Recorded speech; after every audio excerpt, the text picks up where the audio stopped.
Municipal కార్మికుల ఐక్యత, municipal కార్మికుల ఐక్యత, ఏటీయూసీ జిందాబాద్, ఏటీయూసీ జిందాబాద్, ఏటీయూసీ జిందాబాద్.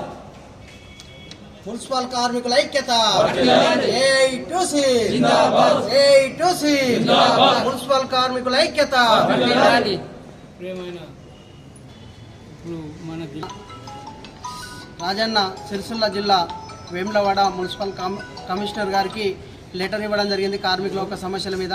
ప్రధానంగా చూసుకున్నట్టుంటే మున్సిపల్ కార్మికులు, పారిశుద్ధ కార్మికులు ఇలా కనీస వేతనాల చట్టం, ఇలా కనీస జీవో ప్రకారంగా 26,000 వేతనం ఇవ్వాలన్నప్పటికీ గౌరవ సుప్రీంకోర్టు చెప్పిన మాదిరిగా కార్మికులకు 26,000 వేతనం ఇవ్వాలని, అదేవిధంగా 11 PRC ప్రకారం 4 నెలల ఏరియస్ జీతం కూడా గతంలో ఆగిపోవడం జరిగింది.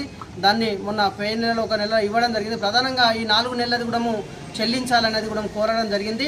ప్రధానంగా ఇలా చూస్తే పనులలో పనిచేసే చోట ప్రమాదం జరిగినట్టుంటే ప్రమాద బీమా సౌకర్యం 20 లక్షలు ఇవ్వాలనేది మేము కార్మికులకు గతంలో డిమాండ్ పెట్టినప్పటికీ దాన్ని కూడా ఆలోచన చేయవలసిన అవసరం ఉందని ఈ యొక్క రాష్ట్ర ప్రభుత్వాన్ని కోరుతా ఉన్నాం.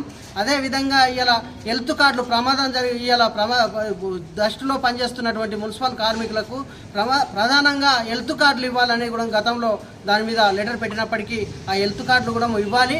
అదేవిధంగా ఈఎస్ఐ పిఎఫ్ సౌకర్యం కూడా ప్రతి 6 నెలలకు ఒకసారి కూడా మా ఈ పిఎఫ్ సౌకర్యం కూడా కల్పించాలని కోరుతా ఉన్నాం.